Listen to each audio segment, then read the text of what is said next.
کہیں پر کوئی ایسی بات بیان کی ہے کہ کسی بھی مہینے کی بشارت دینے سے یا کوئی بھی چاند دیکھنے سے یا کوئی بھی کسی کو پہلی خوشی کی خبر پہنچانے سے کوئی جنت نہیں ملتی یا کوئی ایسے جہنم سے نجات جو نہیں ملتی. یہ سب من گھڑت واقعات کو اور من گھڑت باتوں کو پروموٹ کیا جا رہا ہے. اس لیے یہ بہت ضروری ہے کہ ہم رمضان المبارک کی آمد پر اس طرح کے جو غلط اقدامات کیے جا رہے ہیں ان کی بھی نشاندہی کریں کہ لوگ جو ہے وہ صحیح دین کو اپنائیں جو قرآن و سنت سے مروی دین ہے. سر جس طرح کہ آپ نے کہا کہ ترتیب دینی چاہیے کاموں کی، گھر میں اگر کوئی شادی رکھی ہے یا کوئی اہم ایونٹ ہوتا ہے تو گھر کا سربراہ جو ہے سب کو بٹھا لیتا ہے، بھئی آپ نے کس کس کو بلانا ہے، شادی کے جو مہمان آنے ان کی لسٹ بنائی جاتی ہے. تو اسی طریقے سے اگر تو بندہ یہ سمجھتا ہے کہ یہ ایک بھرپور فائدہ اٹھانے کا موقع ہے، اور ہے بھی، امام ابن قیم رحمۃ اللہ علیہ کہتے ہیں جس کا رمضان بھرپور گزر جائے گا، اچھے طریقے سے گزر جائے گا، اس کا سال بھی بڑی سلامتی سے گزرے گا، وہ نیکی کی طرف مائل ہی رہے گا. اور اسی طرح امام ابن جوزی رحمۃ اللہ علیہ نے کہا، ان سے سوال کیا گیا کہ اگر قبر والوں سے کوئی یہ پوچھے کہ تمہاری کوئی خواہش ہو کہ واپس جانا ہو، تو قبر والے یہی خواہش کریں گے کہ رمضان کا صرف ایک دن مل جائے، کہ اس میں اتنی برکات اب ہمیں پتہ چلی ہے. تو اتنا یہ اہم موقع ہے، تو گھر کے سربراہ کو چاہیے کہ وہ رمضان سے پہلے ہی سب کو بٹھائے اور سب سے پوچھے بھئی آپ نے کیا پلان بنایا، کتنی بار قرآن مجید پڑھنا ہے، ترجمے سے پڑھنا ہے کہ نہیں پڑھنا، نمازوں میں سستی ہے تو وہ شروع کر دیں آپ، اگر باجماعت نہیں پڑھتے جماعت سے پڑھنا شروع کر دیں، اور اگر اللہ نے صاحب خیر بنایا ہے تو ان لوگوں کی لسٹ بھی بنانی چاہیے کہ جو لوگ ضرورت مند ہیں، کہاں مثال کے طور پہ اس کے پاس 20,000 ہے، اس نے سمجھ لیا کہ اتنا میں نے خرچ کرنا ہے، تو اس کا بھی ایک پلان بنائے کہ بہتر سے بہتر میں نے خرچ کیسے کرنا ہے، اور جتنی اللہ نے کسی کو توفیق دی ہے اسی کے مطابق اس کو کرنا چاہیے. تو اس حوالے سے بھی رہنمائی دیں کہ قرآن مجید کی تلاوت ہے، نوافل ہیں، عبادات ہیں، اس کا بھی رمضان سے پہلے ہی بندے کو، یہ ایک ٹرینڈ بن چکا ہے کہ رمضان آئے گا شروع کر لیں گے، تو رمضان سے پہلے ہی بندے کو عادت بنانی چاہیے پہلے اٹھنے کی، اور اسی طرح کا نمازوں کی ترتیب سیٹ کرنے کی، تلاوت کی، پھر وہ یوز ٹو ہوتا ہے اور اس میں کوتاہی نہیں ہوتی. جی بالکل صحیح صاحب، آپ کی بات بالکل وجہ ہے. جب انسان کوئی کام کر رہا ہوتا ہے تو اس کے لیے آگے والے کام کرنے آسان ہو جاتے ہیں. بالکل اس کی بہت ساری مثالیں دی جا سکتی ہیں. چلیں عبادت کی بات ہے تو عبادت سے کر لیتے ہیں. ایک آدمی رمضان سے قبل تہجد کا پابند ہے، اس کے لیے رمضان المبارک میں قیام اللیل کرنا آسان ہو جائے گا. اگر اسی طرح کوئی آدمی رمضان المبارک سے قبل 5 وقت کی نماز کا پابند ہے تو یقیناً اس کے لیے بقیہ نمازیں ادا کرنا بھی آسان ہو جائے گا. تو اسی طرح ایک شیڈول بنانا چاہیے، رمضان المبارک سے قبل قرآن مجید کی تلاوت کا اہتمام کرے، صدقہ خیرات شروع کر دے، اذکار کی پابندی شروع کر دے. سارا شیڈول بنانے کے بعد یہ سارے کے سارے رمضان المبارک میں داخل ہو تو اس حالت میں کہ پہلے وارم اپ ہو چکا ہو،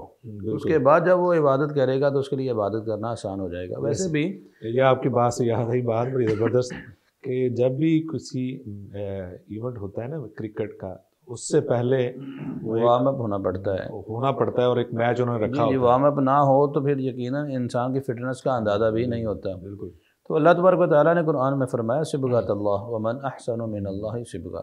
کہ اللہ تبارک و تعالیٰ کا رنگ جو ہے وہ تمام رنگوں میں سب سے اچھا ہے. تو جس انسان کے دل پہ اللہ کی عبادت کا رنگ چڑھ جائے اور چڑھنا شروع ہو جائے، اور بالخصوص رمضان سے قبل ہی وہ شروع ہو جائے، تو رمضان المبارک کی عبادت کا لطف دوبالا ہو جاتا ہے. اور صحیح صاحب اس کے ساتھ میں اپنے ناظرین کو یہ بھی کہنا چاہتا ہوں کہ جہاں پر رمضان المبارک سے قبل ہم نے عبادت کا ایک شیڈول تو بنانا ہے، اس سے قبل ہمیں اپنی صحت کا جائزہ بھی لینا چاہیے. رسول کریم صلی اللہ علیہ وسلم نے جو رمضان المبارک سے قبل روزہ رکھنے سے منع فرمایا ہے، تو اس کی ایک بڑی وجہ یہ نظر آتی ہے کہ کہیں ایسا نہ ہو کہ رمضان سے قبل روزے رکھ کر اس کے اندر کمزوری پیدا ہو جائے اور وہ رمضان کے اندر داخل ہو تو اس کا جسم لاغر ہو، اس کے لیے رمضان کے روزے رکھنے مشکل ہو جائیں. اس لیے رمضان المبارک سے قبل ہمیں اپنی صحت کا جائزہ بھی لے لینا چاہیے. اگر کہیں پہ کوئی کمی کوتاہی ہے، اگر کسی میڈیسن وغیرہ کی ضرورت ہے تو انسان کو چاہیے کہ وہ میڈیسن لے کر اپنے آپ کو تندرستی کی حالت میں رمضان المبارک میں داخل کرے، اور اللہ تبارک و تعالیٰ سے یہ دعا بھی کرتا رہے کہ اے اللہ کے رمضان المبارک تو ہماری زندگی میں لا رہا ہے تو ہمیں اس میں صحت عافیت کے ساتھ داخل فرمانا اور ہمیں پورے مہینے کے روزے اور قیام اللیل کرنے کی توفیق عطا فرمانا۔ اس میں اس کے ساتھ ساتھ ایک بہت اہم بات ہے کہ ایک ہماری فطرت ثانیہ یہ بھی بن چکا ہے موبائل، تو یعنی کہ ہم ہر وقت اس پہ ہاتھ جاتا ہے، نہ چاہتے ہوئے توجہ اس طرف جاتی ہے، کسی مجلس یا کسی بھی جگہ پہ ہم بیٹھے ہیں، تو لہذا یہ 10-15 دن پہلے اس کو بھی چھوڑنے کی، کم کرنے کی عادت ڈالنی چاہیے۔ سوشل میڈیا یعنی کہ وہ ایپس جو آپ یوز کرتے ہیں اس کو ہائیڈ کر دیں، اس کو بیک پہ لے جائیں، اس سے بڑا فرق پڑتا ہے۔ موبائل کی یوز کم کرنا بھی ایک بڑا، موبائل صحیح صاحب ایسی ایک بیماری ہم سب کو لگ چکی ہے کہ اس کے بغیر تو ہمارا سمجھ لیں کہ روزہ بھی مکمل نہیں ہوتا، سحری اور افطاری کا تعلق ہمارے موبائل کے ساتھ ہی ہوتا ہے۔ لیکن میں نے یہ تو وہ لوگ جو موبائل کا غلط استعمال کرتے ہیں ان کے لیے تو انتہائی لازم ہے۔ ہم نے تو علماء کو دیکھا ہے کہ جب رمضان المبارک آتا ہے تو رمضان المبارک سے قبل ہی وہ جتنے بھی دینی گروپ ہوتے ہیں ان سے لیفٹ ہو جاتے ہیں، ایک مہینے کی رخصت لے کے کہ ایک مہینے میں ہم نے اس گروپ کے ساتھ اٹیچ بھی نہیں رہنا، اتنا وقت بھی ہم نے، حالانکہ دینی مسائل کی بات ہے، تو وہ احباب جو رمضان المبارک میں موبائل کا ویسے یوٹیوب وغیرہ دیگر جو دیکھتے ہیں سائٹس وغیرہ، تو ان کے لیے تو یہ بالکل بھی درست نہیں ہے۔ آپ نے کہا نا کہ بڑے ہمارے بزرگ، بہت سارے ایسے علماء ہیں کہ جو دین کا ہی کام کر رہے ہوتے ہیں، تصنیفات کا، لکھنے پڑھنے کا، وہ ہر چیز چھوڑ دیتے ہیں، صرف اور صرف قرآن مجید کی تلاوت یا نفل و نوافل کا اہتمام کرتے ہیں۔ اس کے ساتھ ساتھ میرا خیال یہ بھی ایک ضروری ہونا چاہیے کہ اگر برتن گندا ہے تو اس کے اندر ہم کھانے والی کوئی چیز نہیں ڈالتے، یعنی کہ اس میں کوئی بھی پسند نہیں کرتا کہ یہ گندا دھونے کے بغیر اس میں کوئی چیز ڈال لیں آپ۔ تو دل جو ہے یہ بڑے اہم ہیں، یعنی کہ عبادت کے لیے دلوں کے اندر آپ کی گندگی ہو، غلاظت ہو، کینہ ہو، حسد ہو، بغض ہو، تو رمضان المبارک سے اس برتن کو بھی بالکل پاکیزہ کرنا چاہیے، صاف کرنا چاہیے، کیونکہ یہ جتنا صاف ہوگا اتنی ہی عبادت کی لذت، مٹھاس اور ملے گی۔ لال صاحب اس حوالے سے دلوں کو پاکیزہ کرنے کے حوالے سے بھی آپ رہنمائی دیں۔ صحیح صاحب، بہت ہی اچھا پوائنٹ آپ نے جو ہے وہ اٹھایا ہے، بڑی اچھی بات آپ نے کہی ہے کہ جہاں پر ہم، آپ نے دیکھا ہوگا کہ اکثر جب لوگ کوئی عمرے کے لیے جاتے ہیں یا لوگ حج کے لیے جاتے ہیں یا اس طرح کسی اور لمبے سفر پر لوگ جاتے ہیں، تو جانے سے پہلے وہ اپنے تمام عزیز و اقارب سے معافی مانگتے ہیں، اسی طرح اپنے دیگر معاملات جو ہیں ان کو بھی کلیئر کرنے کی کوشش کرتے ہیں۔ تو میرا خیال ہے کہ یہ بھی ایک اچھی عادت ہوگی، ایک اچھی سنت ہوگی کہ انسان رمضان المبارک کے آنے سے پہلے اپنے دل سے تمام لوگوں کو معاف کرے۔ کسی کے لیے اگر دل میں کوئی کینہ ہے، کوئی حسد ہے، کوئی بغض ہے، تو اس کو معاف کرے، اپنے دل کو صاف کرے۔ اور یہ اتنی بڑی نیکی ہے کہ وہ مشہور روایت آپ جانتے ہیں کہ رسول اللہ صلی اللہ علیہ وآلہ وسلم نے کہا تھا کہ اب جو شخص مسجد میں آئے گا وہ جنتی ہے۔ تو حضرت عبداللہ بن عمر رضی اللہ تعالیٰ عنہ نے اس بات کو جاننے کے لیے کہ ان کے اندر کون سی خاص بات ہے، ان کے گھر 3 دن گزارے۔ 3 دن کے بعد پوچھا کہ چچا جان، میں نے آپ میں کوئی ایسی بات نہیں دیکھی کہ جس کی وجہ سے میں یہ کہوں کہ جو آپ میں ایکسٹرا ہے یا ہم میں نہیں ہے۔ تو انہوں نے کہا کہ بھتیجے، مجھے اپنی باقی عادات کا تو نہیں پتہ، مگر ایک عادت ہے کہ میں رات کو سونے سے پہلے سب کو معاف کر کے سوتا ہوں۔ میں دل میں کسی کے لیے نفرت نہیں رکھتا، میں دل میں کسی کے لیے بغض، حسد، کینہ نہیں رکھتا۔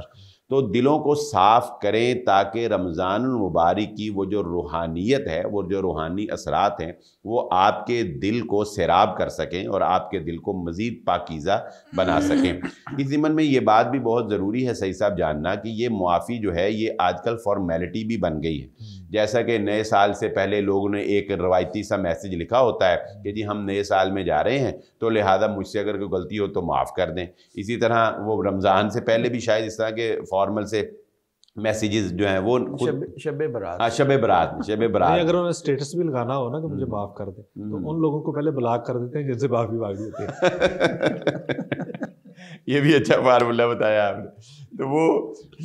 یعنی ایک فارمیلٹی سی نا وہ نظر بھی آ رہا ہوتا ہے معافی کا، وہ صرف ایک روایتی سا انہوں نے کسی سے لکھا لکھایا دیکھا اور انہوں نے جو ہے وہ آگے فارورڈ کر دیا یا اسٹیٹس لگا دیا یا فیس بک پہ لگا دیا کہ جی مجھے معاف کر دینا. تو بہرحال ایسے تو معافیاں نہیں ہوتی. معافی تو اگر ویسے بھی پہلی تو بات یہ ہے کہ انسان کو کوشش یہ کرنی چاہیے کہ ایسے اس کا جو نیگیٹو پہلو ہے وہ ہو ہی بہت کم. لیکن بہرحال ہر انسان سے کچھ نہ کچھ لوگ نالاں ہو جاتے ہیں یا کوئی اونچ نیچ ہو جاتی ہے، تو پھر کوشش کرنی چاہیے کہ ان سے بھی جو ہے انسان جو ہے وہ درگزری والا معاملہ کر کے تو اپنے معاملات کو کلیئر کر لیں. اسی طریقے سے اگر انسان بیمار ہو، اس کا دل خراب ہو رہا ہو، دل خراب ہوتے ہوئے اس کو آپ کہیں لذیذ سے لذیذ چیز بھی اس کے سامنے رکھتے ہیں، وہ کہے گا میں نے نہیں کھانی ہے. تو جب دل ہی صحیح نہیں ہے تو آپ رمضان آ جائے، حج آ جائے، عمرہ آ جائے، آپ کا کوئی فائدہ نہیں ہے. دلوں کو پاکیزہ پہلے کرنا ضروری ہے.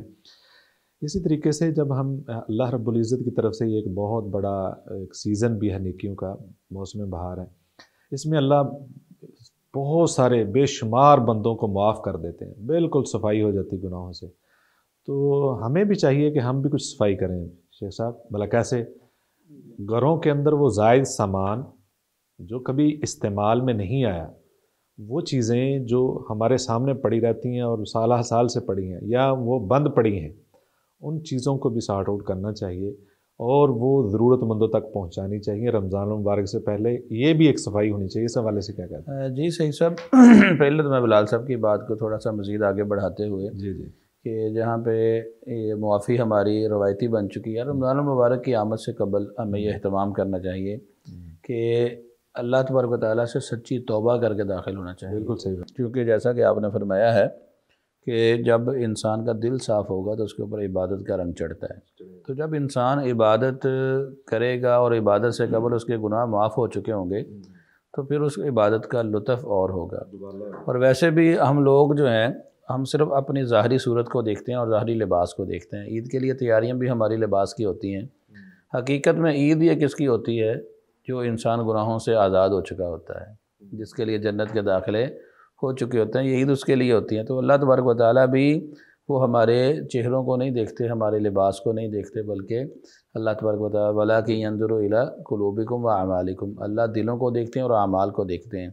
تو دنیا داروں کی توجہ ظاہر پہ ہوتی ہے، اللہ تعالیٰ کی توجہ انسان کے باطن پہ ہوتی ہے. تو اس لیے ہمیں چاہیے کہ رمضان المبارک سے قبل سچی توبہ کر کے ہم رمضان المبارک کے اندر داخل ہوں تاکہ اللہ ہمارے اوپر عبادت کا رنگ چڑھا دے. دوسری بات جو آپ نے پوچھی ہے وہ اس اعتبار سے یہ تو بلا شبہ صحیح صاحب بہت ہی ضروری ہے. ہم لوگ اپنے گھروں کو دیکھتے ہیں اور ہمارے جو آس پاس دائیں بائیں یا رشتہ داروں کے اندر ایسے ضرورت مند مستحق افراد موجود ہیں کہ جیسے سردیاں گزری ہیں، سردیوں کے اندر آپ دیکھیں کہ لوگوں کو لحاف کی ضرورت تھی، لیکن ہم لوگوں کے پیٹی کے اندر ٹرنک کے اندر جو ہے وہ لحاف ایکسٹرا پڑے ہوئے تھے، لیکن ہم نے نہ ان کو دیے نہ ہمارے استعمال میں آئے. اسی طرح بہت سارے برتن، بہت سارے لباس، بہت ساری اشیاء گھر کے اندر ایسی ہوتی ہیں کہ جن کا سالہ سال سے استعمال نہیں ہوا، لیکن ہم نے ان کو گھروں کے اندر سمیٹ کر رکھا ہوا ہے. تو لہذا ضرورت اس بات کی، آپ نے بڑی اچھی بات کی ہے کہ ایکسٹرا سامان جو ہے یہ ایسے لوگوں تک پہنچائیں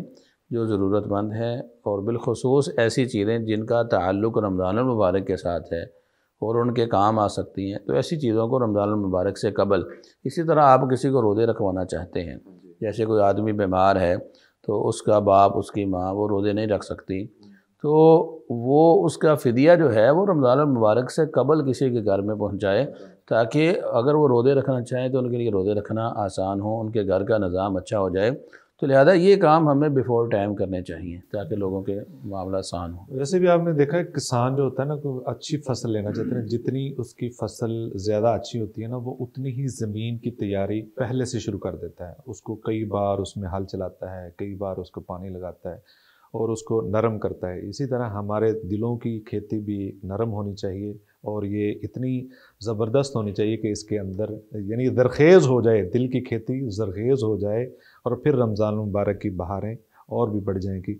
رمضان المبارک ناظرین یہ ایک اللہ کی طرف سے اتنا بڑا تحفہ ہے کہ نیکیوں کی پینشن مل جاتی ہے آپ کو، اتنی زبردست پینشن وہ ہر سال ملتی ہے.